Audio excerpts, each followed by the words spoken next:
Welcome, everyone. You know what? This feels wrong. Tony, introduce this episode. Say hi to everyone. Start the show.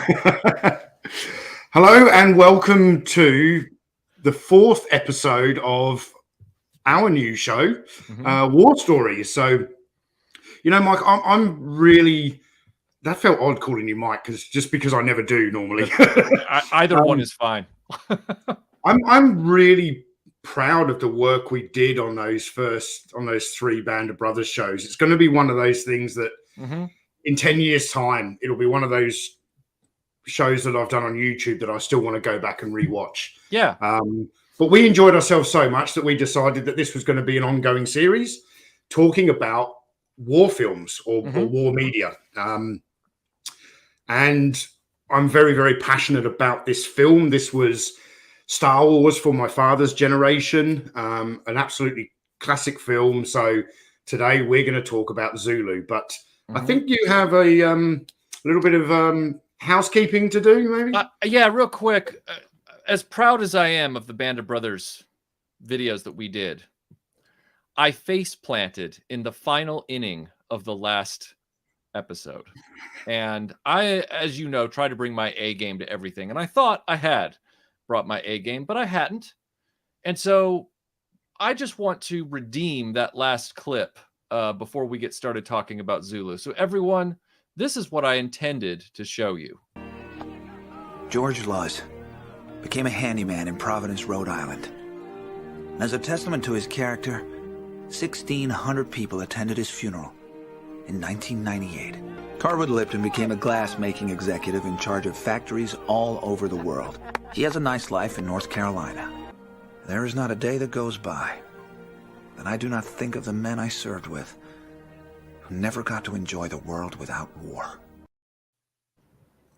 That was what I intended to show, but unfortunately, the whole clip went janky. So, yeah, I am now very proud of the work we did on all three Band of Brothers. Yeah,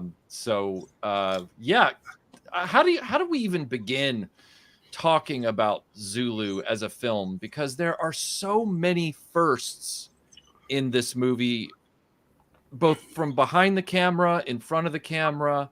This was the big breakout role for Michael Caine. This was also one of the first films that started in the early 60s that was trying to deal with historic war events in a more non-skewed kind of way. It was kind of looking at it almost academically. In a more measured way, I suppose. But I think the way we kind of get into Zulu itself, so it was released in 1964, and it is a cinematic depiction of the Battle of Rorke's Drift, a small outpost in South Africa and Zululand with around 150 British troops, along with some native contingent and other people. A small outpost that comes under attack from 3,000 to 4,000 warriors of the Zulu army, and it is recognized as one of the British military's kind of finest moments. For anyone who knows, the Victoria Cross is, the British equivalent of the Medal of Honor. There have only been around 1,100 Victoria Crosses awarded since, I believe it was introduced around the Crimean War. There've only been 1,100 awarded. 11 of them were in this single engagement. 11 Victoria Crosses. That's unheard of. Yeah. This battle is I believe the day after. So where this is one of the British military's, most famous battles, and the day before was one of their biggest disasters when at the Battle of Islandwana, King Ketuaia's Zulu army, who they believed was, they were a less technically advanced indigenous force going up against the might of the British Empire, and they got absolutely massacred. It reminded me a lot structurally, the opening of the film reminded me a lot structurally of the way they did the 1970 Battle of Britain movie, where it starts on Dunkirk and it starts with a defeat. And similarly, the narrator in the beginning of Zulu, the person reading the letter, the Richard report. Burton. Yeah, Richard Burton reading the report. His voice is drowned out by the flames that come into the camera in the foreground of the burning wagon, as you see all the British troops just dead all over the place. And then you see the Zulus come in to, look over the desolation, and then they start picking up rifles and doing things like that. And it's interesting to me that this film, it doesn't start at Rourke's Drift. It starts with the Zulu tribes people having this, big ceremony, and we don't meet Michael Caine and the other characters in the film first, Stanley Parker. We meet the Swedish priest father and his daughter, who are sort of like hanging out with the Zulu tribe. And the tension kind of builds there because, and I'm not trying to sound pretentious, but it's a really effective way to do a scene, because 99.9% of the people who are going to be watching this movie were accurately determined to not speak the Zulu language. So we are getting pieces and bits, and we're kind of, our nervous factor is going up with the priest and his daughter. In other words, we've just seen this whole army get slaughtered, and we kind of know that the Zulu tribe is not happy. Like they're about to start something bigger than this. Like they've already had a victory. They're going to start something bigger than this, but we don't know what. We don't know to what magnitude. We don't know what their plans are, and we're still kind of in the dark. And you kind of have to go off the tenor of the scene, I guess. Like it's anyway. I don't mean to overtalk it. It's just really well done. It's really well done. Yeah, definitely. And I think something we both want to put out before we really get into the meat of this film is that there are a lot of historical inaccuracies in this film. We're discussing today the film Zulu as a piece of historical entertainment media. We don't really want to get into all of those historical inaccuracies because there are so many, and that would actually be a completely different show. I recognize that there is, speaking of that first scene, as I understand it, the preacher actually didn't like King Ketuea, and he was a big supporter of the British invasion of Zululand. Right. But what would I watched this film when I was very young because it was my dad's favorite film, and it was a movie that, much like me with a film like The Empire Strikes Back, that when there's nothing else to watch, you can just pop that in the VCR, and that was what my dad did. He's really into his sport. When there was no sport on the weekend, he would just pop in his copy of Zulu, or also Zulu Dawn. Right.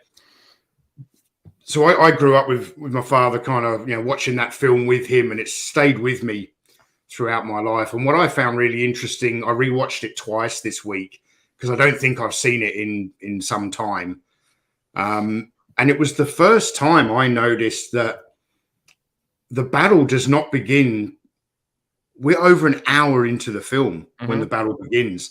Yeah. And it is all character development. And when I say character development, the Zulu army is treated like a character, and you get to learn a lot about them. I'm trying to kind of put myself in the shoes of my father, seeing this for the first time in the 1960s and having this extended opening sequence where you don't actually see the British army. You are immediately immersed into a Zulu ceremony of sorts, and but the colourful way that they're dressed, and you start learning about the Zulus first. It would have been, I think, in that time in the 1960s, it's not something that would normally happen in a big was going to say Hollywood production. Then this does have an American director, but this is a British production. Yeah, yeah. The Michael Caine even said at one point that the reason he thinks he was even cast as the officer in this film is because it was an American production company or director, American director, because he joked that no British director at that time would hire a Cockney actor to play a British officer. Yes. Michael Caine, who grew up in Elephant and Castle, London. This is his most non-Michael Caine role of his entire career. This is not, the famous Michael Caine impression. He's completely different in this. Real quick, Michael Hinkson, thank you for the super chat. He says, good afternoon, Mike and Tony from a very sunny and warm Reno. I hope that both of you are well and at peace. Thank you both for your channels and hours of entertainment, and Tony for your service. Well, thank you very much, Michael Hinkson. Yeah, thank you, Michael. That's very kind. So sorry, Tony, you were saying. So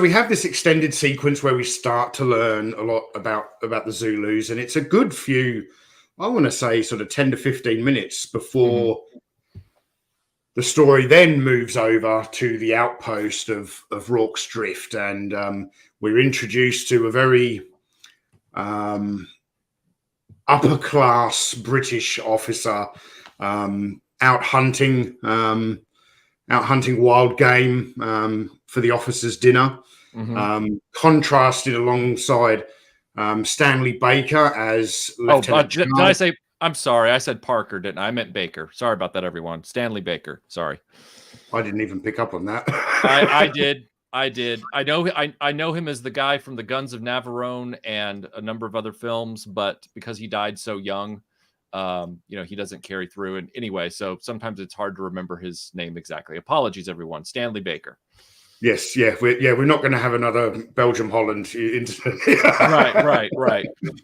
So you've got this very upper crust British officer kind of out hunting. He is the head of the infantry unit there, the 24th Regiment of Foot, which is a Welsh regiment, which is why so many of the privates in there are, Jones, and Williams. And at the same time, Stanley Baker, the lieutenant from the Corps of Engineers, is trying to build this bridge across this river in Africa. And our two kind of main characters, they meet near this bridge, and immediately you can tell that they are very different people with very different styles, and I suppose a clash of ideas around what it's like to be an officer.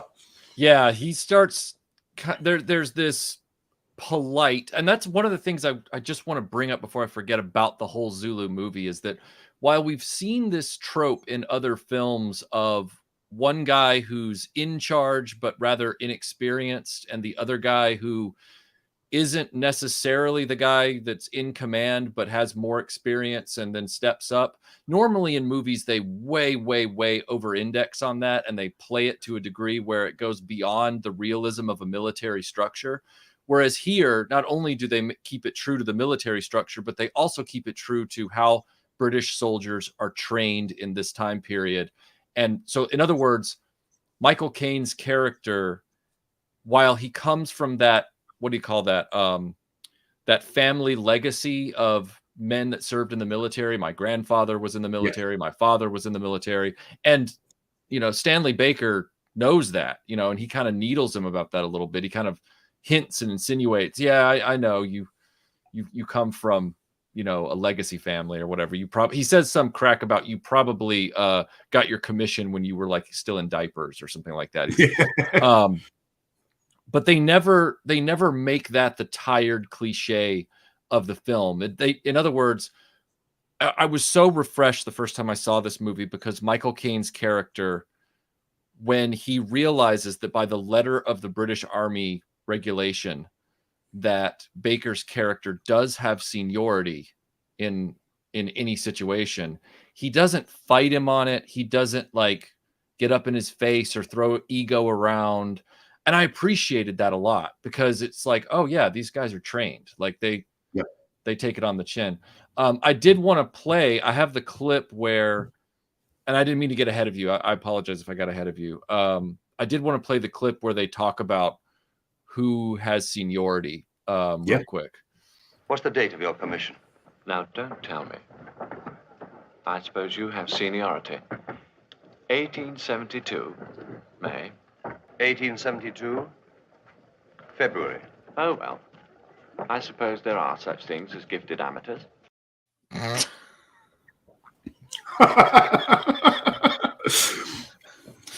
So please continue, Tony. I just wanted to point that out. Well, Michael Caine could almost be talking about a couple of YouTubers there, couldn't he? Such thing as a pair of gifted amateurs. Perhaps he's talking to you and me. I know, right? I'll take it though. I'll take it. Anybody that pays me a backhanded compliment wearing a pith helmet with a golden medallion on it, I'll take it. I'll just take it. We got a super chat from Keith Knight there. Oh, okay. Thank you, Keith, for the super chat. He says, if I could even... Okay, there we go. He says, hello, chaps. Caine auditioned for the part of Hook, but Enfield and Baker wanted him to try Bromhead's part too. Now, carry on. Nobody told you to stop working. Which I believe... that makes sense, because I could really see Michael Caine in the part of Hook. Yes, very much so. Mm-hmm. Mm-hmm. Yeah, but as you said, this is a film... The credits at the start of this film say that it's introducing Michael Caine, but he did have there are a lot of good sideburns in this movie. But no, he's saying that that's a sick insult of the 1800s. I was thought he was talking about sick sideburns, but it works both ways. The opening credits talk about. The opening credits say introducing Michael Caine. He had actually done a couple of films, but this is the film that really made him famous. And in some way, it's like for your first film to really launch you into superstardom, to be you playing a role that completely hoodwinks your audience into thinking you're someone else. And and then we get later on in his career like Get Carter and Alfie, and it's like who is this guy? Well, that's like after he did this movie, he went and did the Ipcris File, and Nigel Green is in that with him. Nigel Green, the big stalwart. He's in a bunch of great British films, but he went on to do that where he's not so like in that movie. He's a subordinate spy in the Cold War working for, I guess. I don't remember if they call it MI6 in that movie, but totally different character right off the bat. So anybody who just seen Zulu and goes to see him in Ipcris File, they're getting a totally different Michael Caine. Anyway, yeah. So I suppose the next sort of key part of this story, we have some character development. We get introduced somewhat to what life is like for the British soldiers at this remote outpost. There's a hospital there that has a lot of people in it. Some of the officers believe that some of the guys are malingerers. Other guys, there would have been lots of kind of dysentery and that kind of thing going around. It would be a very hard environment to maintain hygiene. And so there's a lot of people in the hospital.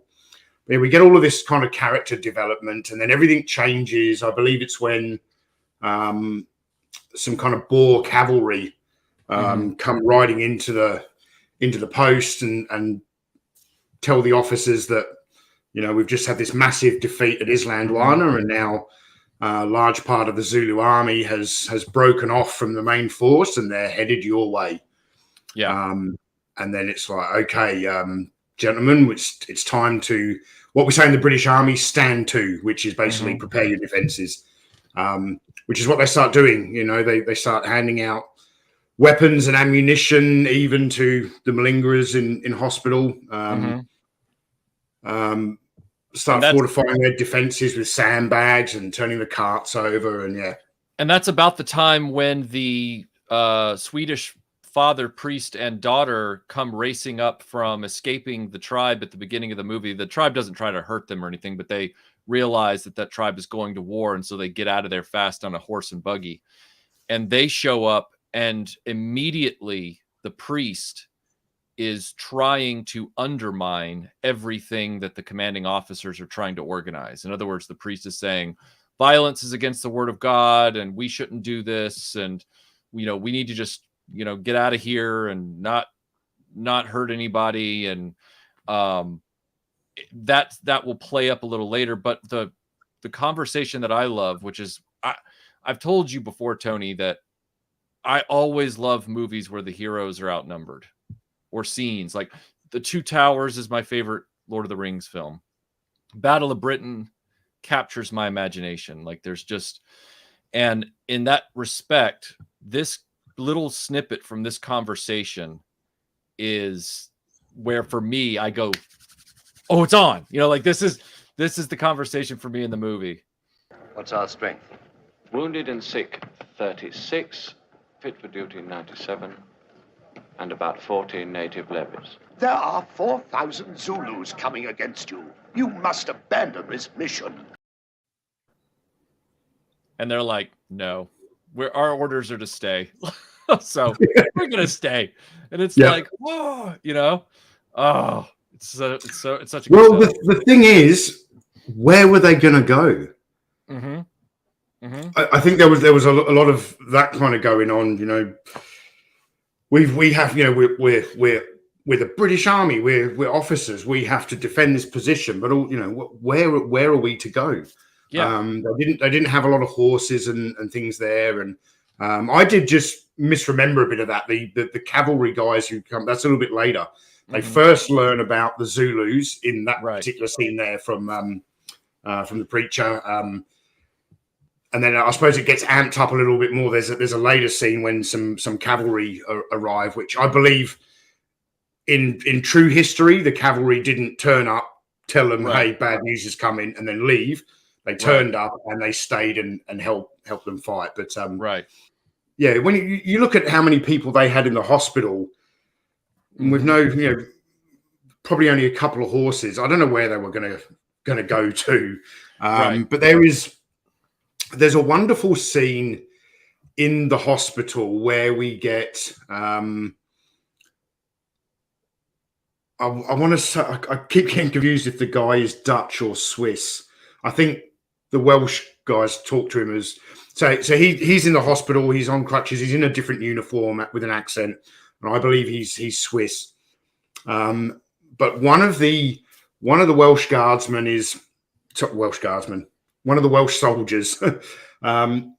He's using his bayonet to punch a hole in the wall, getting ready for the defenses. And they start talking about the Zulus. And I don't know if you happen to have this clip, but he turns around and he says, the Zulu army, bunch of savages, aren't they?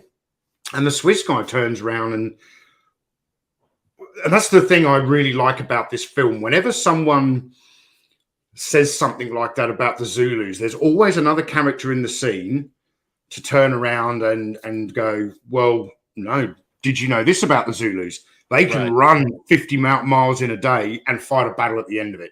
Yeah.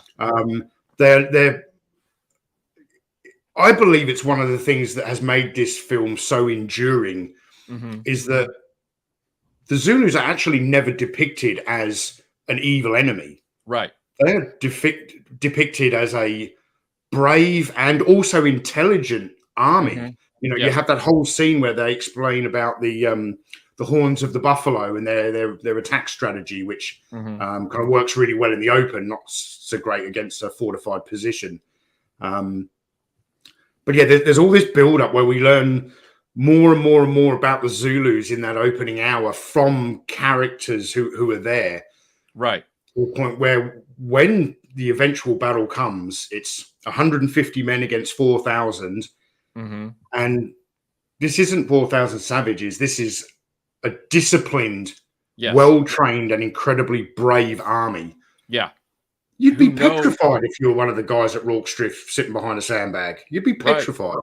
Yeah, and the Zulu warriors, I mean, if you've this is my frame of reference, of course, I need to do some actual research, but I think I'm safe in saying this. If you've ever seen any of the dramatizations of the rise of the Zulu tribe, Shaka Zulu and all those individuals in history, you would know that he completely redesigned their weaponry from the ground up to be effective in close quarters combat. So all of those spears with the short handles and the broad heads, the long heads that you see them carrying, were Shaka Zulu's invention for close quarters combat. It was almost like their version of the Roman short sword. It was, they went from spears that were very ineffective. And at the time, it was intertribal. Yes, British and other colonials were already becoming a problem. But Shaka Zulu's whole thing was, I'm tired of playing these almost, performances rather than battles. I'm tired of this with these other tribes. I want to get some results. And so he redesigned the weapon and everything. And so these guys are not, like you said, savages. They are from a people who come at combat just as seriously as the British do, but they have a completely different attitude culturally toward how they test defenses, what they feel is a worthy sacrifice, how they take themselves into combat. And it's all very much out front in this movie. Like, it's not downplayed, it's not derided, it's not dismissed. It's really, really well done. Wes Robinson, thank you for the super chat. He says, good afternoon, gents. Good afternoon to you too, sir. Let me just make sure that we're caught up here. I have here, there's a scene that you're in the hospital, because in the background, the priest is trying to convince them that no individual in the hospital, no matter what, should be pressed into combat. No individual should be asked. They should all be put in wagons and gotten out. And the priest is continuing to undermine them, which I have a scene I'll show in a second. But in the background, like you said, the guys in the hospital are starting to get to the windows, get their rifles. They're starting to get prepared. They're digging holes in the exterior walls to put rifles through, because they're prepping for what they've heard is coming. And the guy Hook, who keeps playing the shell game, he keeps playing the cup game, he's not interested. And there's a guy in the bunk underneath him who is deliriously ill. He's deliriously wounded, or whatever you want to call it. He's having fever dreams and all kinds of stuff. He's just he's in really bad shape. He looks to me like it's he's got malaria or something like that. Yeah. And when Hook hears that and you don't have a lot of context for him at first. Now, I've had to cut this clip up a little bit to avoid the copyright god. So forgive me, everyone, for jumping around in this clip to get to the pertinent stuff. But when Hook finds out that the Zulu are coming, he's like, cheese it. Like, he's like, I'm going to get out of here. And then this happens. I'm getting out. Private Hook! Take his rifle, Hook. And get to it! 28 days field punishment, no pay. Know what he did? Sent money to my missus. What'd you do that for? There's this weird kind of, it's never, what I like about it is that it doesn't feel like it has to explain the whole story in that subplot. It's not one of those ones where you have to uncover every stone, but it sets up this idea that Hook is only sticking around now because he feels beholden to his sergeant, or he's the sergeant. Sorry. He feels beholden to his commanding officer, who's the delirious guy. Or no, that's right. The delirious guy is the sergeant. Yeah. And he says, he tells the lady who's the daughter of the priest, he says, yeah, when he disciplined me and put me in the brig or in jail for 28 days without pay, I found out later that he was actually sending, my wife money to cover that time span while I wasn't getting paid. And then he carries him back to his bunk, because what you didn't see, because I had to cut it out, was that the sergeant, excuse me, I wasn't about to cry. I was about to sneeze or something. It's so emotional. The sergeant starts yelling at Private Hook, and then his malaria or whatever it is takes over, and he passes out on the floor of the hospital. And that's when he picks him up and takes him back to his bunk. But there's a lot of business going on with all these side characters. I found that to be, they don't do that anymore in movies. It's cut to the chase, cut to the chase, cut to the chase, cut to the chase. You don't learn anything about anybody. So yeah. As I mentioned before, you know, it was the first time watching it again this week. I remember kind of pausing it as the Zulus are just about to arrive and looking at the timestamp, and it was like 1 hour and 5 minutes, and it's not a boring 1 hour and 5 minutes waiting to get to the big battle. There's all of this character development. I am aware that specifically the depiction of Hook in this film is probably the most controversial one, because he wasn't a malingerer. Apparently he was a very brave, very dedicated soldier. I don't believe the Hook's family were too happy with the way he was portrayed, but again, it's, you know, Hollywood doing their thing. Like with Blythe. Yeah.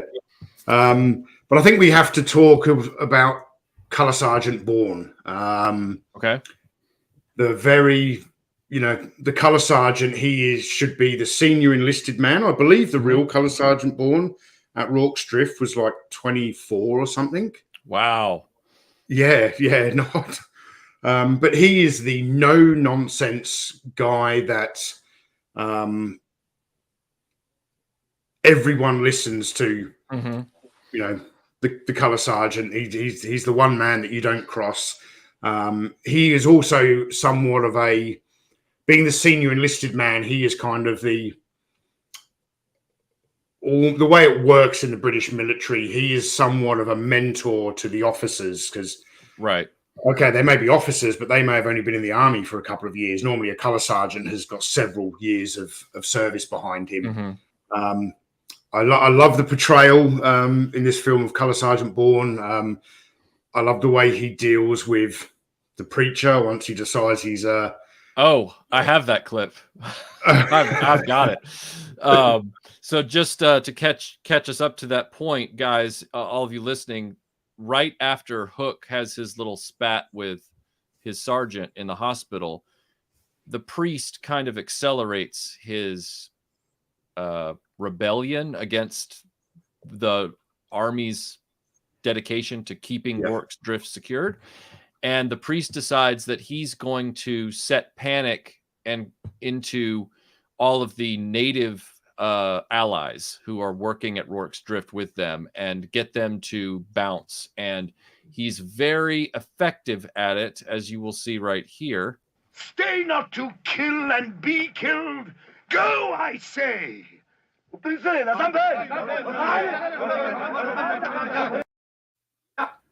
So right as they realize, you know, they're way outnumbered, he starts getting more people to leave.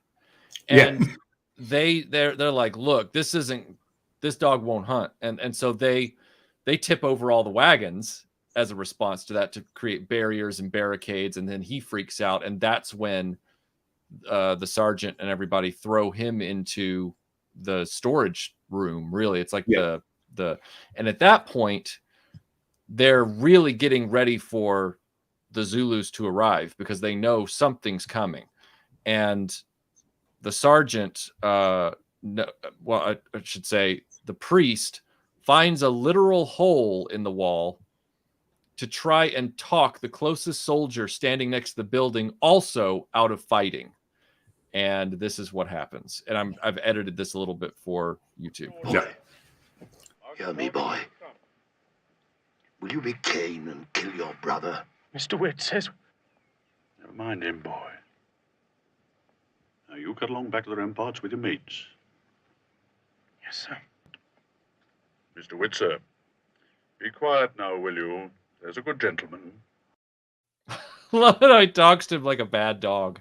Be quiet now, will you? That's a good gentleman. You know, you're right. He's got that kind of, even though he's not the highest guy on the totem pole, he's respected by everybody, including the officers. You know, there's this kind of those roles in the British military of sort of colour sergeant and sergeant major, that's what, you know, that's what those roles are. They are the most respected man in each, you know, platoon, company, battalion, whatever they are. That's the guy it is. So now at this point, it's somewhere in here. There is a Dutchman, a Boer, who is not a Boer, a Boer, who is a Boer is a different thing, everyone. So I don't want to get the wrong impression. He's a Boer farmer or local, and he is describing to Baker and Kane what the Zulu combat strategy is, and he's talking about how they form up like the head of a bull, and it's not what you think it is, and they have a strategy. And so here's where he's talking about that. First, the head moves forward, and the enemy naturally moves in to meet it. But it's only a feint, and the horns close in on the back and sides. The whole idea is that they try to attract you in, and then they move back away from you, so that you're too deep in and you can't get out, because by that point you're encircled. And so he's giving them all of this intel, and he's the only guy that sticks around, because like you and I have mentioned a few minutes ago, a cavalry shows up of other Boer farmers, and this is the Baker is desperate for them to stick around, and they're like, nah, we're going to go back and protect our land. Bromhead, if you know this man, tell him we need him. I'm sorry. Look at my men. Stand fast! Stand fast, all of you! Where the hell are they going? And they leave. Which, I mean, I would love to see an alternate cut of the Two Towers where the elves show up at Helm's Deep, and they're like, hey, we just came to let you know, a lot of orcs out there. We're gonna get out of here now. And they're like, aren't you gonna stay? And they're like, nah, we're out. And then and they go. That would have. I wish I had an alternate cut of that. That'd be hilarious. But anyway, I digress. Yeah, so I'm pretty sure if this was true to history, they don't actually leave. Neither do they call them native levies, like the native labor they have, where you've got the priest scares them into running away. They didn't actually leave either, but it certainly continues to build up the suspense. From the movie's kind of entertainment perspective is. First of all, the native levies leave, then the Boer cavalry turn up and go, "Hey, you've got a lot of Zulus coming your way. Good luck. We're off." Yeah. There's this moment right as that happens where Baker looks at Michael Caine and he's like, "Aren't you going to say something to these guys? You know these guys. Why aren't you saying anything?" And he has this great moment where. You didn't say a single word to help, Bromhead. Oh, when you take command, old boy, you're on your own. The first lesson the general, my grandfather, ever taught me. Where he's throwing that family thing back in his face, where he's like, "Oh, didn't you know? My grandfather taught me when you're in command, you're on your own. You didn't know that, Mr. Smarty Pants? You didn't know that? I knew that." Like the competition is not toxic. It's just a character development thing, but it's still kind of going on at this point. They're still learning to respect one another, which is really, really good writing. It's really good writing. So then I believe, I mean, are we up to the point where the Zulus make their initial assault? Yes. So first they hear the noise, and here's the noise. In Queen's regulations, it specifically states,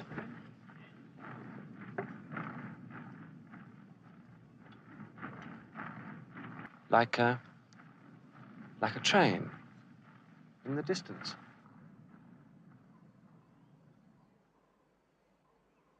The sentries report Zulus to the southwest. Thousands of them.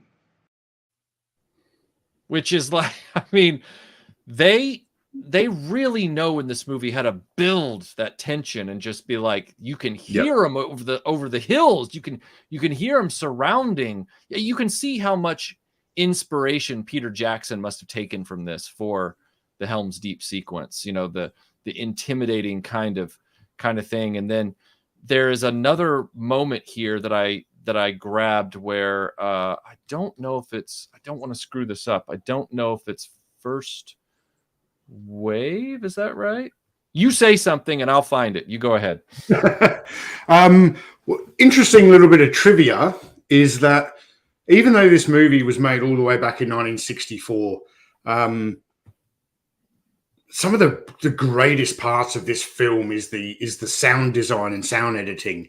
You know, hearing what Bromhead says, you know, sounds like a train in the distance, and it's the Zulus marching towards Rorke's Drift, banging their spears on their shields, and some of the sound bites from this film were actually used in the opening battle scene in Gladiator, Ridley Scott. Oh, yeah.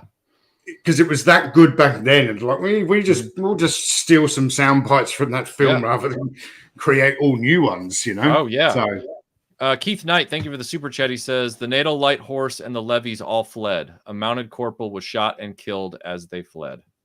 Wow. I'm assuming you mean by the British shot one of them because they were fleeing. I'm gonna take a risk here, and I'm gonna say that it's this clip. If I'm wrong, I apologize in advance.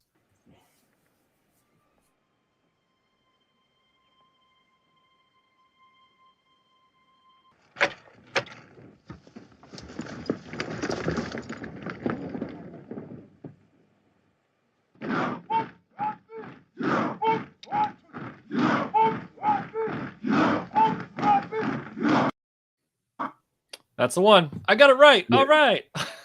And that final soundbite there, I believe that's the one that's used in Gladiator. That's funny because they're fighting a Germanic tribe in Gladiator. So Ridley was just like, it'll sound fine in the mix. No problem. It'll be good.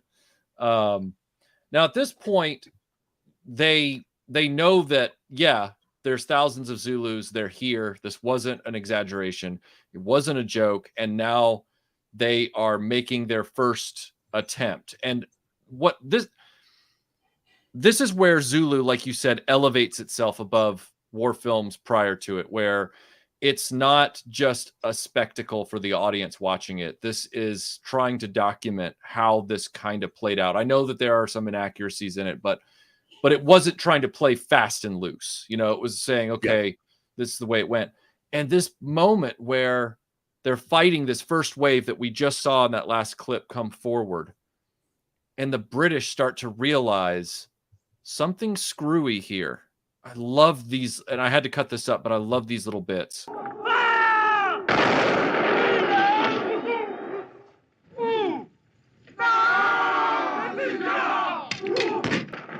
just standing there asking for it. Keep forward, soldier.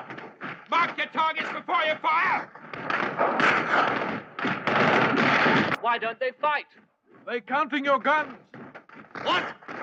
Can't you see that old boy up on the hill? He's counting your guns, testing your firing power. I mean,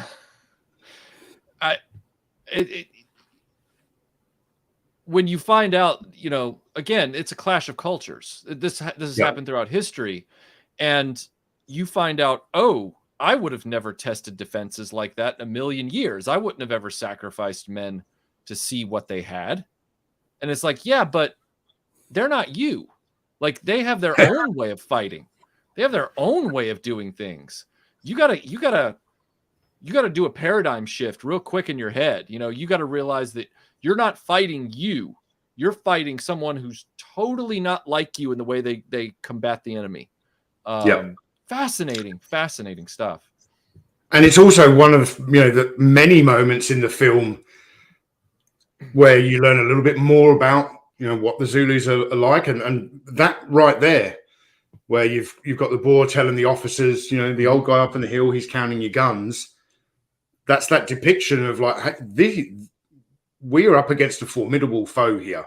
That they're smart. They're smart. They've got some tactics going on here. So Wes Robinson, thank you for the super chat. He says, do you think this is a good representation of the gentleman English soldier that was around this time period?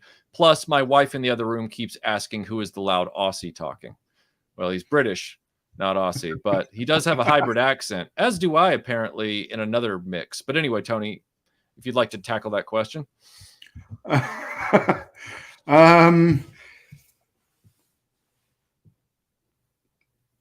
Yeah, I'm an Englishman who lives in Australia. I have a very confused accent. Often,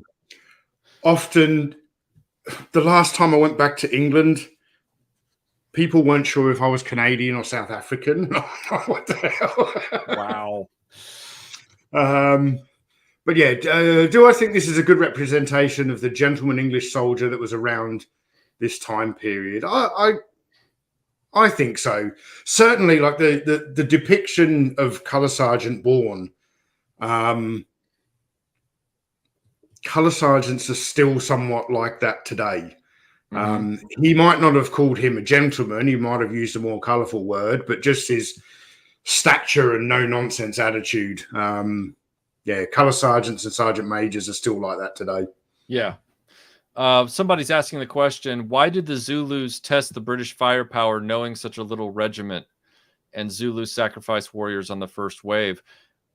From what I understand, I think that's true to the history books, but Tony, you and Keith Knight keep me honest on that. No, I believe so. It was, and again, this goes back to the horns of the buffalo, their fighting tactics. And one of the reasons the horns of the buffalo didn't work is, as I said, first of all, the head moves in and the enemy, the Zulu's enemy, in this case, the British at Rorke's Drift, it's to entice them to move forward and engage. But because they're defending a fortified position, they don't move forward. Right. They kind of stay where they are. But by them kind of counting the guns, they're trying to get an understanding. Like, we know as an audience, because it's been shown in the clip earlier, we know there are about 130, 150 people at Rorke's Drift. The Zulus don't know how many there are. Right. I'm sure when they're making their tactical decisions and, how many troops do we send in this wave, how many troops in the horns of the buffalo, they need to understand what they're up against, because they would be certainly keeping large elements in reserve. They're not just going to have 4,000 Zulus just charge at Rorke's Drift. So right, yeah. So they test the waters. They kind of fall back, and it's all deliberate tactics. They're not falling back. And at first, Michael Caine, who's not as experienced as Baker and the Boer farmer, he is kind of excited because they take off, and then he's able to kind of look at the devastation, and this is when he says 60. We dropped at least 60, wouldn't you say? Well, that leaves only 3,940. It's just like wow, like, he's not quite thinking clearly yet at this point. This is probably his first major combat action, I would imagine, as an army officer. But what they discover, much to their horror and frustration, is that yes, they tested the defenses, and now they're going to use the environment to cover their next advance. And at that point, it is revealed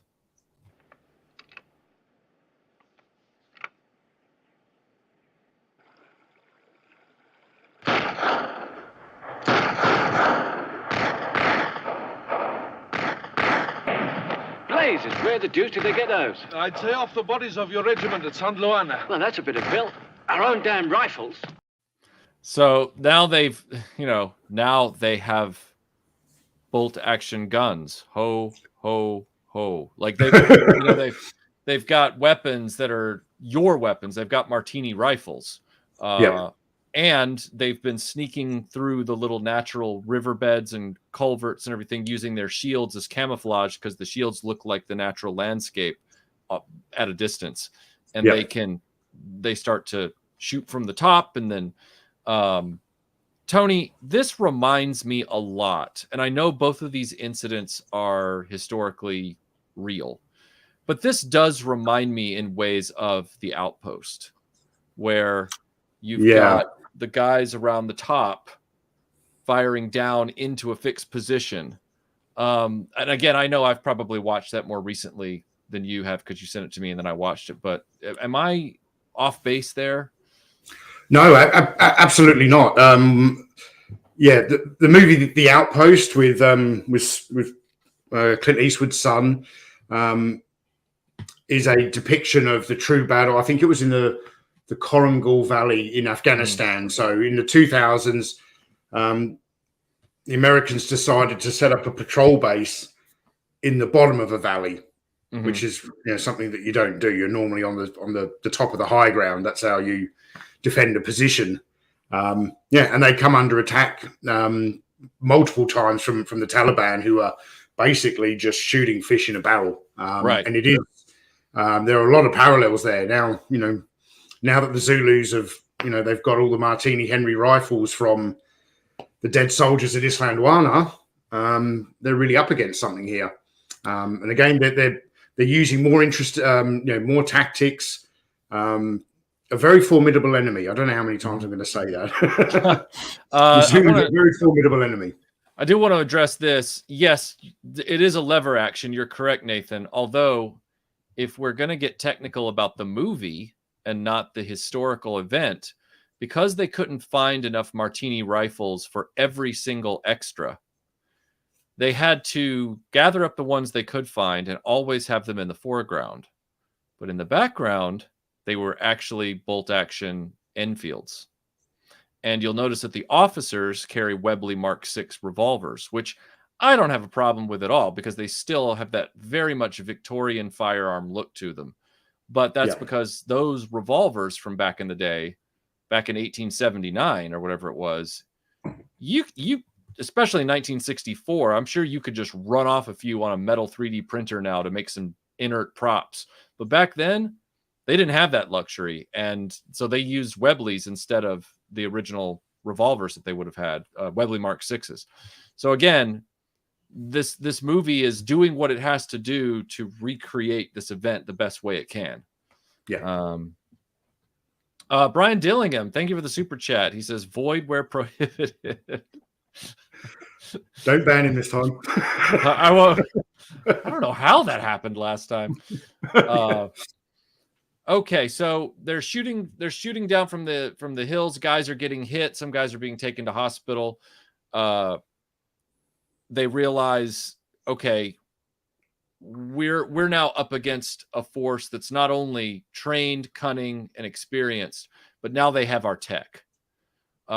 There's one point where somebody says they're not very good shots, and somebody else says, yeah, but they're keeping us pinned down or something like that. And that's when I believe this is the moment where Baker gives Kane new orders. And here are the orders. Get a platoon of good bayonet men. Take them head on at anything that breaks through where our line's weak. Oh, it's still a holding action, is it? That's right. Your job is to plug the gaps on the inside.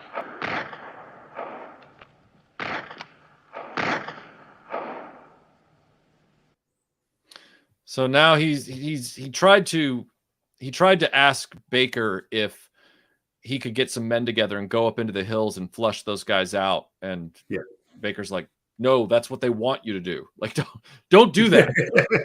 And again, I'd like to point out, in modern dramatizations of historical events, they will play fast and loose for drama and for entertainment.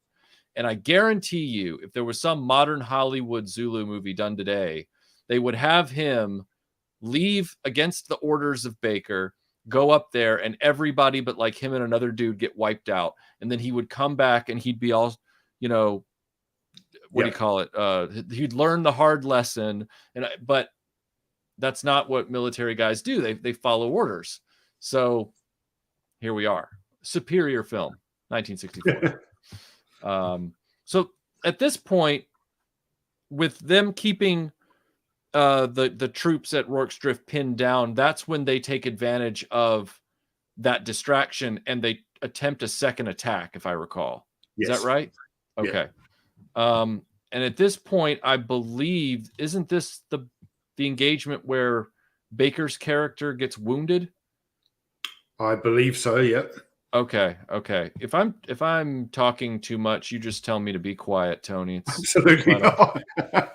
Melinda joined the chat and she just threw me off with her comment. Oh, did she? Yeah. What'd she say? She said, "Oh, has anyone discussed how Tony looks like classic Thor with the wings?" That's good. That's good. Oh wow, guys. All right. You know what? Okay. Look, I did some research on the internet before this, and they said Enfields. Okay. So I get it. You guys are like on this, and I think that's great. All right. But let's oh, I'm not getting out of this alive. I'm just not gonna get out of this alive. I feel like one of the guys at Rorke's Drift right now. It's like, nah, you guys might get out of it, but not me. Yeah, okay. I'll take me and Michael both really enjoy this film. We are not the Zulu war experts that I'm sure a lot of you guys in the chat are. So we're going to get things like this wrong. Right. Like, I read that they were at Enfields in the background doubling. That's what this one article said. So the article's wrong, therefore I'm wrong, therefore whatever. I'll see myself out. We're here all week, Well, interestingly, for probably the first 20 years that I was alive, I always, when I was to talk about an Enfield rifle, I would actually pronounce it Enfield. Because of the director of this film. His Cy Enfield and then the Enfield rifle. I don't know, part of my very young, uneducated brain, perhaps it went, oh, the guy who made this, they named all those guns after him. Yeah. I mean, you're not wrong. Yeah. You're not wrong. So I have a clip here showing the second fight. This kind of shows Kane and his men jump into action to close a gap, and then just a little bit of action here. Follow me!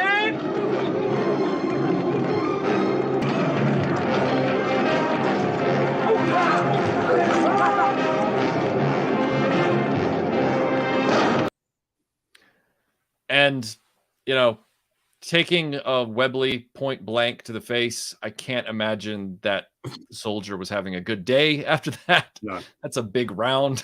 So yeah. And then we have the moment where soon after this occurs, seconds after this occurs, Baker gets wounded.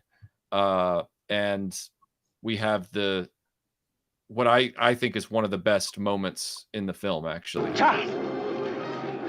You all right, Corporal? You're the professional. Take command. I love that line. You're the professional. Take command. Like, it's kind of still a dig at him being this legacy army officer from a family of officers, but at the same time, it's like, hey, shit just got real. And you gotta take command, because even though Michael Caine wanted to keep command, it's obvious from this scene that he became quite comfortable once everything got going, that there was somebody who had some experience under his belt calling the shots. Like he was not a guy throwing his ego around, like we said. And now all of a sudden he was really relying on Baker to get him through all this. And now that's a big question mark. It's like, yeah, he's not dead. He's wounded, but is he getting back in the fight? I don't know. Oh, I got to take command. It's a very cool scene. I love that moment. Yeah. And just prior to that, so the clip you showed where it's a very significant little moment is to see Bromhead, Michael Caine, when he lines up with his troops and he actually unclips his sword, hands over the sword and swaps it for a Martini Henry and bayonet. And it's like, we're all in this fight. Yep. I might be the the upper crust officer, but I've got a standard fight as well. So yeah, terrific. I don't know what it is. I love that moment when he, the sword is the a symbol of a British officer, and he unclips his sword, hands it, and swaps it over, and it's like, yeah, this shit's getting real now. because I was just going to say, we're in the Crossroads episode of Band of Brothers. When we talked about, it was like, when your officer gives you the order to fix bayonets, you're like, this is it. It don't get more real than this. And here we are with the same thing. I wanted to keep a lot of that in there, that lead in with the sword, but like a lot of things in this movie, which is this is not a criticism. It's why the movie is so great, is that it gives everything time to have gravity and everything time to breathe. Yeah. I was like, if I keep this whole moment with the sword in there, he holds it for like 15 seconds, which is great for the drama. It's great for us being able to process. I'm handing over the symbol of me being an officer so that I can get down in the trenches with my men. To anybody that hasn't seen this movie, highly recommended. You should really see it. Now, at this point in the story, this is where I get confused. So, Tony, I've seen the movie probably 3 times. I have it on Blu-ray from the UK. I've had it for several years. By the way, everybody, since we're going to be having a number of episodes in this series, probably for the next several years, because there's a lot of war films, just a little war stories, inside baseball language. When you hear me say the words, I own it on Blu-ray, okay, that means that I take this movie pretty seriously, and I've allowed it into my collection. Now, I would like you to ignore the fact that I also have Biodome and Street Fighter on Blu-ray. That's a different matter, and we'll get to that in another series. All right? Okay. So, but do you own Ghostbusters 2016 on Blu-ray? No, I do not. I don't even own a copy of that. No. Yeah. Yeah. Good point. See, Tony is able to level the playing field right there to make it very clear exactly what I mean. At this point, I can't remember. I need your help. I'm very confused by the timeline. In other words, where is the point in the battle where the Zulus figure out they can set the hospital on? They don't try to set the hospital on fire, but they can figure out they can breach it. They can get on the roof and they can breach it, and they can start really causing chaos. That happens sometime after this second wave, if I recall. Yeah, I believe so, because they have their perimeter defenses, the wagons, the carts, the sandbags, and they have kind of fallback positions. And it's when kind of one flank of Rorke's Drift is breached by the Zulus and they fall back, it's when they're able to get to the hospital, and the hospital catches fire. I'm trying to remember in my own head now. I think what we need to talk about before the hospital catching fire and all of those kind of scenes is the British tactic of the volley fire, where they would have 3 ranks of soldiers. The rear rank, lucky for them, are kind of up behind the sandbags. The front 2 ranks, unfortunately, are in front of the sandbags. So you have the first rank kneeling, the second rank standing, and then the third rank up behind there. And it was a very effective tactic by the British, because these Martini Henrys were a breech-loaded weapon system where it's, kind of like that lever action, but you have to put a cartridge in every single time. So you open the breech, cartridge in, close the breech. So the first rank would fire, and then while they're reloading, the second rank fires, then the third rank. And it's one of the tactics that successfully helped the 24th Regiment of Foot keep the Zulu offensive at bay. I can actually play a clip from that. I don't have a problem playing this clip twice, once now and once at the end. So we can illustrate what you're talking about.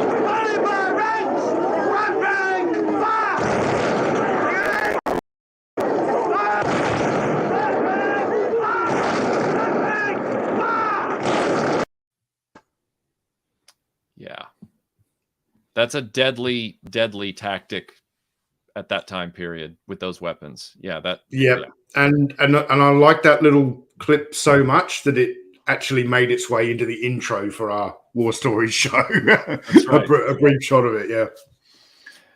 The hospital gets attacked by the Zulus, even though the guys inside the hospital are all defending it, and they're helping in the defense of Rorke's Drift as best they can from whatever windows they can get to and whatever holes they can poke in the building. But then the Zulus successfully get on top. They get on the roof of the hospital. They start poking holes in the thatching. They start getting around the building and getting in. And because everybody's firing at close range, the powder burns set the thatching on fire, which sets the building on fire. At this point, just to wrap up a subplot that we talked about earlier, you've got guys trying to get away from both the Zulus and the encroaching flames by knocking bigger holes in the wall to go into the room next to them and then go into the room after that. So they're literally trying to keep the Zulus out by keeping the doors barricaded while punching through the walls to get, and then the Zulus find the holes and they go in. It's supposed to be chaotic, and it is. But at that point, the sergeant, who's delirious with, we'll call it malaria, like you said, he's trying to fight off a Zulu right as Hook is leaving, and Hook's, I guess, conscience gets to him and he tries to go back and save him. It doesn't quite work out, but I just wanted to show you a clip of the chaos of this fight.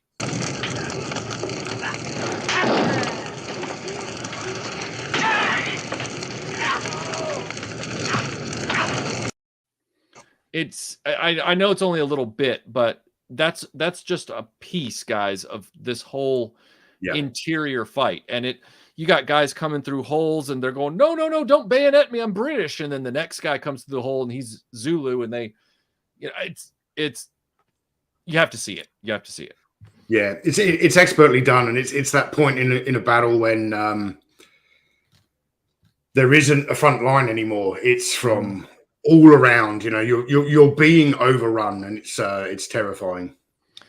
Brendan Haley, thank you for the super chat. He says the handover of command is one professional to a different professional, one from training and one trained yet with such strong familial professional. Time to stand with his ancestors' legacy. Yeah, that's what he's having to do, is step up and get into his grandfather's and father's shoes. Wolfhound, thank you for the super chat. He says, thank you for making my ride home fly by. Really enjoying the discussion of the movie. Wolfhound, you are quite welcome, sir. You're quite welcome. Yeah. And Jeff Barker, I've heard that name before. Thank you for the super chat. He says, great stream. What are some of the similar character traits you see between leaders in Band of Brothers and Zulu? Winters, Spears, and Bromhead, Chard, etc. Tony, this is all you, sir. Similar character trait. Certainly Chard, who he's a Royal Engineer officer. But he is very much the no-nonsense smart guy. I'm not sure he's quite a Winters, but he's certainly capable. Whereas Bromhead, on the other hand, almost strikes me as a kind of like a foxhole Norman, but one that actually, by the end of the battle, certainly redeems himself. I really pick up during this film little moments where you actually think that Bromhead is potentially a little bit insecure. And like you were talking before, where when Chard gets wounded, he's like, I think he got to the point where he was comfortable with Chard making the decisions, and now he has to. So, right. Yeah.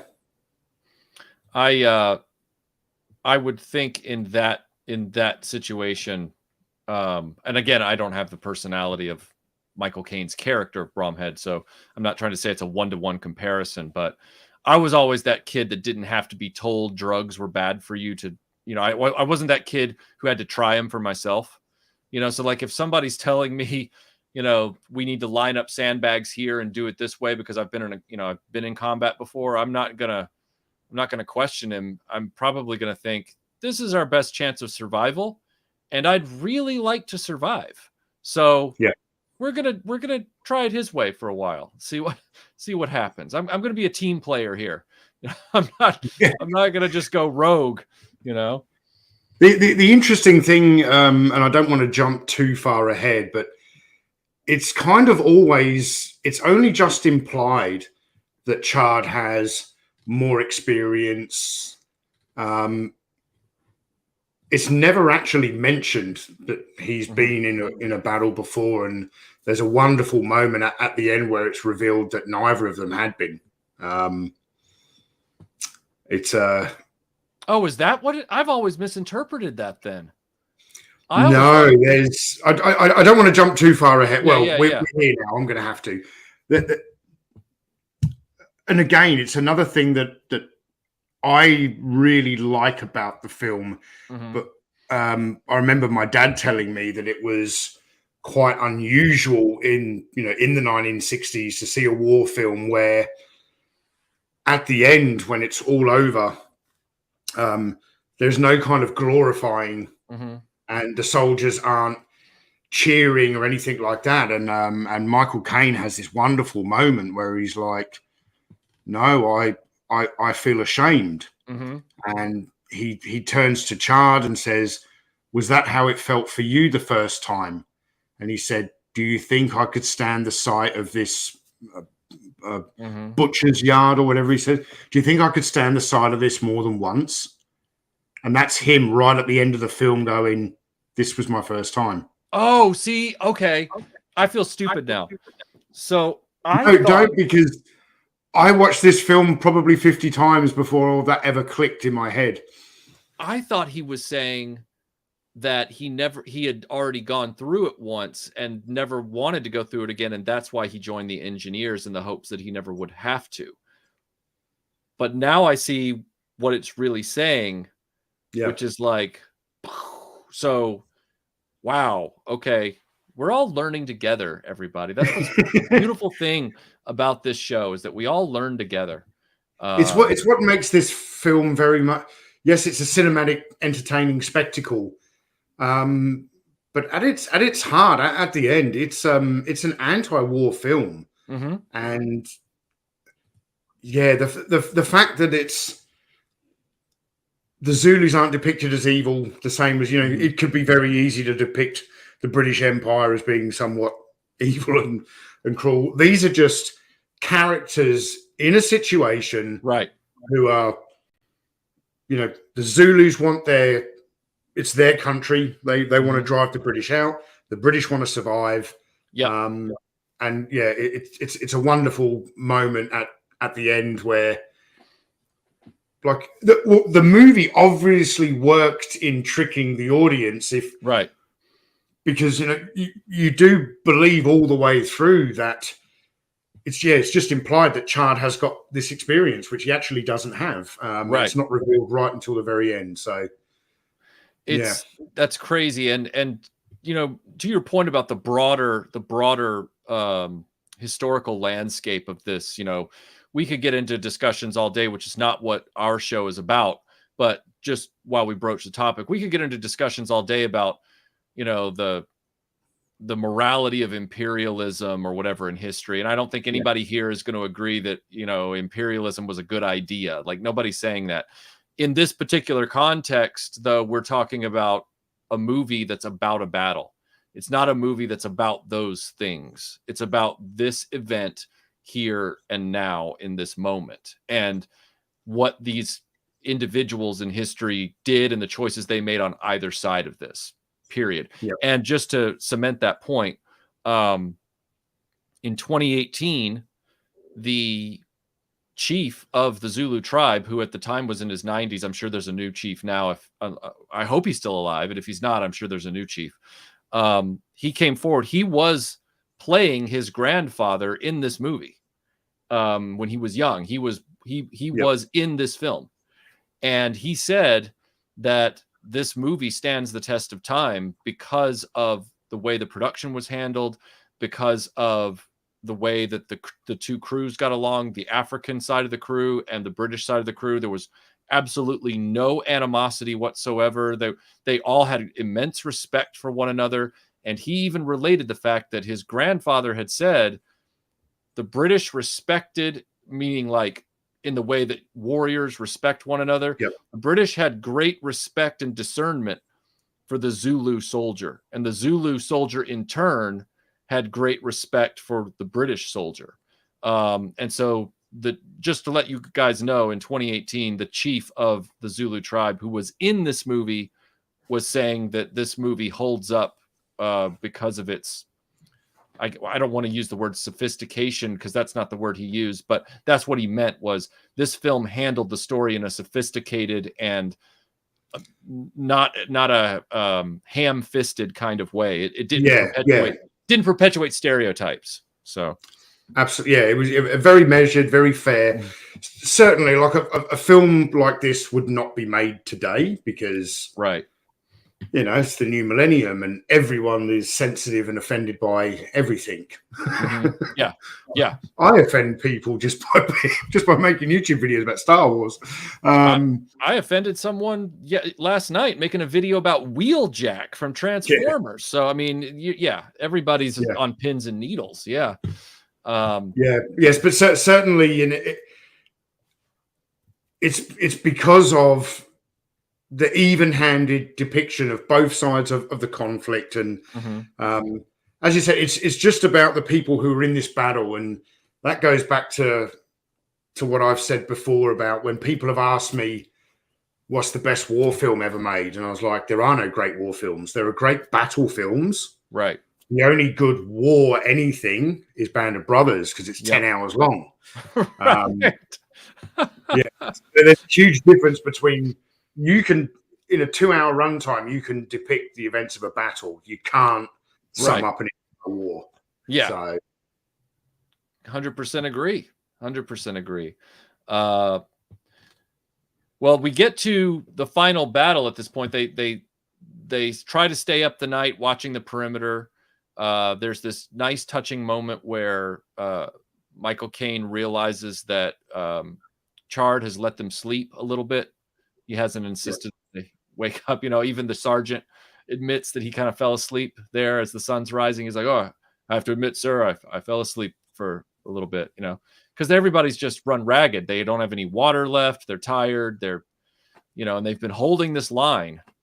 And then they build, like you said, these 9-foot-high sandbag walls for this final defense, this final redoubt that they do. And I will just play this clip one more time so that it sinks in.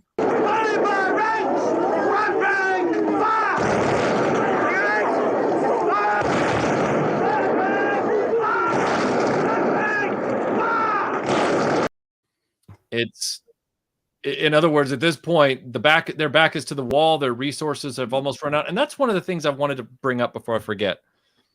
I thought it was amusing. I don't want to say hilarious because we're talking about a battle film, but I thought it was amusing. I have to assume this is based in some sort of historical accuracy, but I could be wrong. Throughout the movie, you see these guys always opening up fresh crates of rounds. You see them just cutting the foil thing off the top, the foil paper, the metal, aluminum, whatever, and taking the crate off. And I thought they got a lot of crates of rounds. Like, that's great. You know, at least they don't have an ammo shortage. This is good. This is good.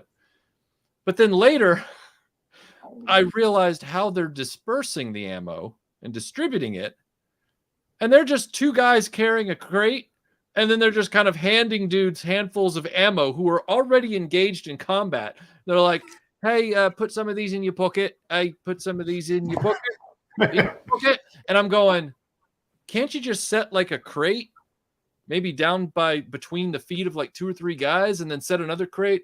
It was a very weird, and I was just kind of amused by that. I was like, I don't know if handing me a random handful of rounds is really going to help me out. Certainly it would make more sense if the film did explain that they were perhaps running low and they only had so many crates left, because certainly in ammo supplies were getting very short. The rifles are also glowing red hot from constant fire. Some of them cooked off. For those people who don't know what that means, a cook off is when you put a round into the chamber and it goes off just because the barrel's so hot. You don't actually pull the trigger. Another attack would have probably seen the camp overrun. Yeah, the way the British military still does it today, if you're talking kind of a platoon size or company size attack, soldiers can only carry so much ammunition and equipment before it gets too heavy that they just can't maneuver. So they kind of carry what they need for an engagement. There will be the platoon sergeant or the company sergeant major if it's a company attack further back where, different sections are. You might have a section in the attack, one section flanking and one section in reserve.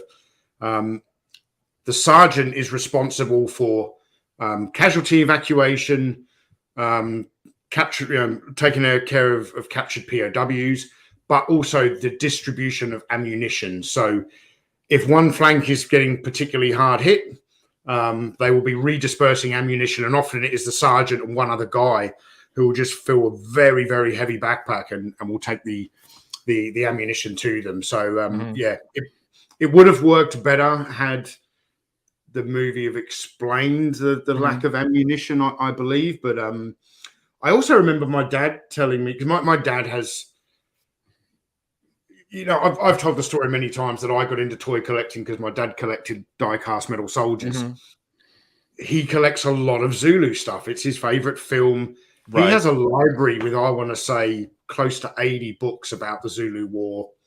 And I believe he was telling me, and I may be getting it confused between the Battle of Islandwana and Rorke's Drift, but those crates were a bugger to open. Oh, yeah. And they really, really struggle with that to the point where they redesigned those crates very quickly for future use in the British Army. Wow. See, it sounds like he has the same library that I've got for Battle of Britain. Look, we all kind of get fixated on one event, and we end up, if you're a history buff, you read a lot of different things, but there's usually one event that fixates you more than any other one. Like, for example, I would have no problem. I would be very interested reading books about the Zulu War, but I probably wouldn't collect them the way I do with Battle of Britain, where somebody else, they might collect Battle of the Somme, and somebody else might collect the Civil War. And somebody, it's fascinating how that works. And somebody's saying here, I heard at the end they had 900 bullets left. Wow. Yeah. And then Scott says, we're only supposed to blow the bloody... Oops, wrong movie. Hey, can anybody tell me what movie this is and where clips from this movie showed up on which 1980s television show? You're welcome. All right. So we're back in Rorke's Drift now because I was thinking about the other movie that I can't name because someone else is supposed to name it because I just asked a question. That'd be dumb if I just suddenly blurted out the name of the film. I don't know the answer. You don't? No. Oh, wow. Okay. Well, I do because of some research I had to do. Oh, yes. Sorry. Michael Caine. Yes. Yes. You talked about this moment at the end. So they have the final confrontation. They hold them off for what they don't realize is the final time. And then there is this moment where the Zulus show back up and they kind of start doing a chant, kind of a song. Yeah. And then the British soldiers start singing back with their own song because the Welsh guy that runs the choir or whatever you want to call it, the guys that sing, the choir. The choir, yeah. He's been hurting this whole time because he's been losing guys who were his different members of the choir, and he had such a great voice and all that kind of stuff. That's kind of been a running theme throughout this film. Yeah. But they have this kind of almost like sing off. And this is not true to what actually happened, but from a cinematic perspective, this is a wonderful moment. The Zulus are up on the hill, and they're I suppose I think they kind of start chanting, but then the Zulus actually the chant becomes singing. Mm-hmm. Kind of thing, and Chard turns round to the the head of this choir, and he's like, "Damn it, man, sing!" Mm-hmm. Sing, and they start singing "Men of Harlech," and the contrasting cultures. It's a beautiful moment. Again, it's one of those cinematic moments that I don't remember seeing it for the first time because my dad used to play this on TV when I was very young. Right. I wish I could remember how I responded to it the first time because I know it had a massive impact on my own father. It was a wonderful moment. Brilliantly, again, I go back to the sound design of this movie is amazing. But yeah. The Welsh choir, they all start singing, and then I believe it's the Boer officer they've got there. He's like, no, it's they're showing you their respect or whatever. Right. And although that moment didn't happen, it was very important to have that in the film, so the audience understood the Zulus respect the British and the British respect the Zulus. Yeah, exactly. Which is what the chief of the Zulus said back in 2018. It's illustrating that point. Yeah, absolutely. And then we have this moment, or around the same time period in the film, we have this moment that Tony touched on earlier, but I didn't want to tell him that I'd pulled the clip because we hadn't gotten to the end yet. So I thought I would show you this here. I feel ashamed. Was that how it was for you? The first time? First time? I think I could stand this butcher's yard more than once. And then he says, no, I came here to build a bridge. Yeah. Which, even though I've learned I didn't actually understand what he was saying right before that, I understand what he means by I came here to build a bridge. And that meaning still rings true. Tony, oh, sorry, you were about to say something. Oh no! This was the first action for both of, not only both of those officers, but also for a lot of the soldiers as well. Yeah, a great moment, and honestly, I probably had watched this film 40 or 50 times before the penny actually dropped on that. Oh, really? Yeah. Well, I kind of know how you feel with some of that. It took me 27 years of my life to realize that C-3PO says, I'm not going that way. It's much too rocky. I thought he said for 27 years, I'm not going that way. It's much too Wookiee. And I was always like, what does Wookiee have to do with, I don't even understand what that means. But so there you go. Especially by that point in the movie, if you're watching it for the first time, you don't even know what a Wookiee is yet. He just comes in later on. Yeah. And again, I'm sure the first time I saw the movie, I didn't even register the whole line. I probably just went right by it because I didn't understand what he said. But then on subsequent viewings, my brain had been informed to fill that in with Wookiee since I didn't understand what he was saying. Thank God for Laserdisc subtitles. Thank God. But so I understand what that's like to suddenly have this epiphany about what a line means, or I had one tonight. So what is it about Rourke's drift? And everybody who's British in the chat, please comment in. I'm not asking this question with any doubt. I'm asking this question with genuine curiosity. I'd like to figure this out and couch it in a kind of cultural framework. What is it about this particular event, Rourke's drift in the history of the British military, and the way it's depicted in this movie that makes this film such a massive classic for British film goers? You know, like they talk about this movie a lot more than they talk about Battle of Britain with Laurence Olivier. Like they talk about this film a lot more. This film is up there with Dam Busters from everything I can gather. What is it about this movie and how it was done? Just from a cinematic perspective, it's it's a striking film. You know, I don't think audiences had seen anything like this before. With the, you know, it's filmed in South Africa, so you've got, you know, the amazing landscapes, the Zulus themselves, their appearance is, I don't know if iconic is the right word, but, you know, the red coats and the way the Zulus, their whole appearance.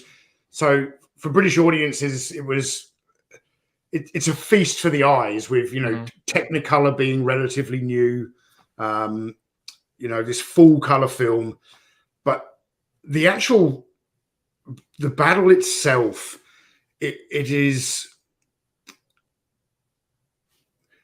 150 men successfully defending a small outpost against an opposing force of 4,000. It's about the odds involved. It's about the bravery of the soldiers.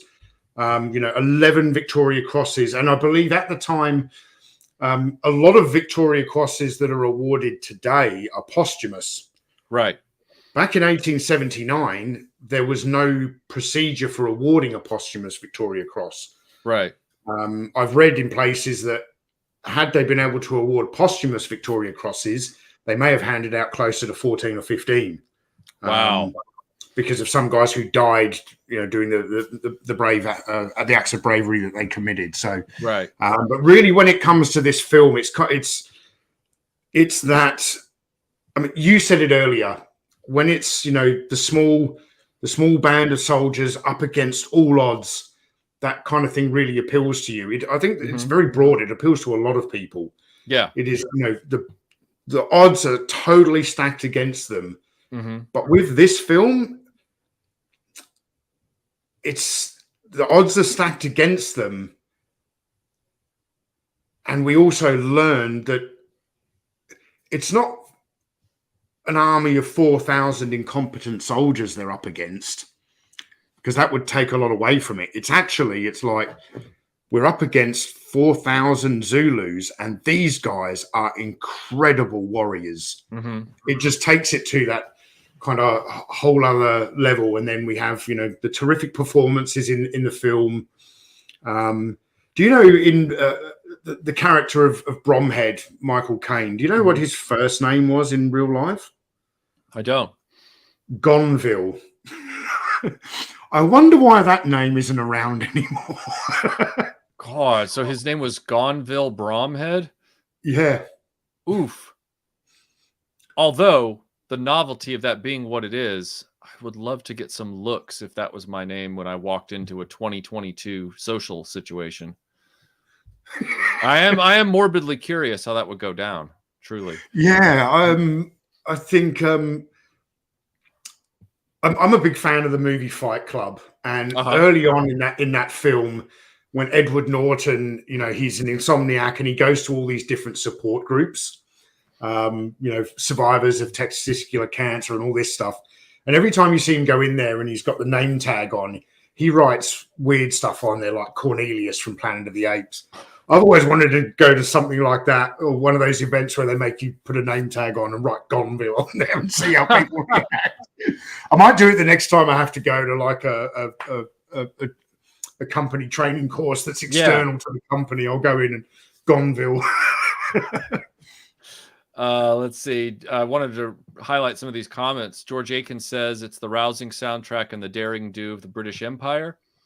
And then Chris says it's because it shows how stubborn British people can be. The care and attention to detail, according to Kieran, Stanley Baker's influence, not only as an actor, but as the producer. This movie had a lot of lessons learned, many of which are still applicable to warfare today. And then let's see if I have any more here. Let's pull up Keith Knight's comment there. Okay. Keith Knight is he was a member of a Zulu war historical society for a long time. So Keith Knight says the film is a British cinematic classic and epic. Its beautiful landscape and colours make it. After the debacle at Islandwana, Rorke's Drift was good news. Its inaccuracies are forgiven. Yeah, this is. I I thought was the day after. It's actually later the same day. You know, Mm-hmm. an entire British column massacred at Islandwana.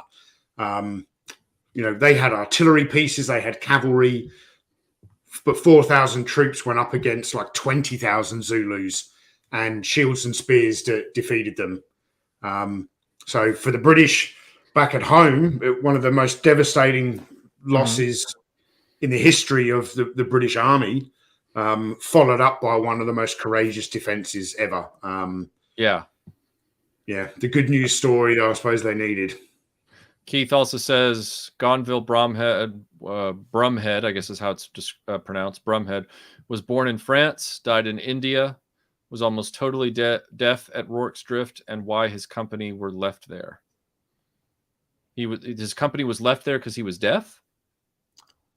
I'm assuming they didn't want him to go into the main battle because he was almost totally deaf. Oh, I see. Yeah. Interesting. Wow. Yeah. Well, that is Zulu, everyone. And it's a great movie. And if you've never seen it and you like history, or you just like a really good movie, you really should watch it. I know that's a very pat recommendation, but seriously. No, but I really recommend watching this movie in the highest quality you possibly can. However, if you haven't seen it and you're undecided, there is an okay copy of the entire film available on YouTube for free. I do believe it might cut out the first minute or so of the film, which is a little bit frustrating. But yeah, for those of you who don't want to go out and buy a Blu-ray or whatever, but you're intrigued, I think if you watch it on YouTube, you will probably then go out and buy a Blu-ray of it. Yeah. But I think a good way to wrap up this episode, Michael, would be to kind of tell the audience about the brief discussion we had yesterday about how this series is going to go forward. Me and Michael would often go back and forward with, should it be this film? Should it be that film? And I said to Michael, since this is a bi-weekly show, it would be really good if we literally just took turns each week. And I don't care if Michael picks a film that I've never seen, because I'll go out and I'll view it. And that's what we're going to do. And since Zulu was the film that I really wanted to review, the next episode will be down to Michael. And I don't know if you've made a decision yet. I haven't. I did want to point out one thought that I had, and I think it's appropriate here, given not only how you edited the intro together, because you and I have been on the same wavelength about this stream the whole time. Yeah. I want people to understand that War Stories is going to be about movies that are couched in a historical context. It doesn't mean they can't be historical fiction, as long as they're couched during a historical event. So, some people, they hear war film and they think like, Starship Troopers, or something like that. It's like, yeah, I mean, it's a war allegory, but it's like a space movie. And I don't have a problem with space movies, but I'm saying for this show, it wouldn't be appropriate. It wouldn't be, we're talking about movies that take place, like I said, even if it is The Guns of Navarone, which was a book, at least it was set in World War II on Earth. Absolutely. Yeah. Certainly. One film that I would love to do on the show eventually is Three Kings, which is set during the first Gulf War. It's fiction, but it is couched within a true historical event. So those are the we're definitely open to stuff like that. Where Eagles Dare and yes, and I would love to eventually explore one day things like that are about the war, but they're not necessarily combat films, like Darkest Hour, where you're looking at Churchill having to figure out how to get the guys off Dunkirk and things like that. I would love to figure out how to rope in all different types of things. Like you and I talked about, we're not limiting ourselves to World War II and Vietnam. We want to talk about movies from all different parts of history, because there's so much out there. It's so rich, medieval warfare in a historical context, or Kingdom of Heaven. We've got to do it one day. We're gonna have to do it one day. You're right. So yeah, I haven't decided what the next film is yet, since you put the onus on me to do so. But I'm thinking about it. I'm trying to figure out what it is. So we've got 2 weeks, mate. You take your time. Here's the pressure. I don't want to jump back into World War II just yet. I want it because you really set the standard for we're going to have some variety here, which I think is awesome. So now I'm feeling the pressure to keep that variety up for a little while before the Wheel of Fortune comes back around. So it's like I'm trying to find something that, well, it can't be the Four Feathers because that's Zulu time period. Yep. I can't go back into World War II just yet. So I'm working it. I'm trying to figure out where I'm going to go. So, yeah. All right. We'll keep the audience on tenterhooks waiting to see what we pick. yeah. When the thumbnail comes out, you'll see, oh, Kieran, that's funny. Carry on up the Khyber. That would be funny. Definitely. And again, it is set in a historical context. It may be, it's high satire though, so it may float over into not eligible. But Tony and I will discuss that kind of issue, and see what we think. Headcanon here is talking about the Soviet-Afghanistan war. You can't think of another movie that depicts it. What was he talking before that? Oh, Headcanon, yeah. He says The Beast from 1988. I actually asked Michael a little while ago if he'd seen the movie The Beast. It's about a Russian tank crew in Afghanistan. Jason Patrick from The Lost Boys is in it. It's actually a really good, really underrated film. I'd love to see it. Yeah, I've heard the title. I just have never seen it. I'd love to see it. Yeah. Yeah. I mean, we could do that if you want. This is Michael trying to get out of his obligation to pick a movie. Well, I haven't seen it for a long time. Would you be able to get a copy of it and watch it within the next 2 weeks? Definitely. That's I mean, and if we find out that it's like out of print and $700 and it's hard to get a copy, we'll just step back, pick another film, and then figure out a way to get it for the next one. I have it on DVD, so worst case scenario, I can rip it and send it to you. Okay, cool. Perfect. Right. Zantara, you get the final word of the night. Wait, Starship Troopers didn't happen? My reality is shattered. Sorry to break your reality there.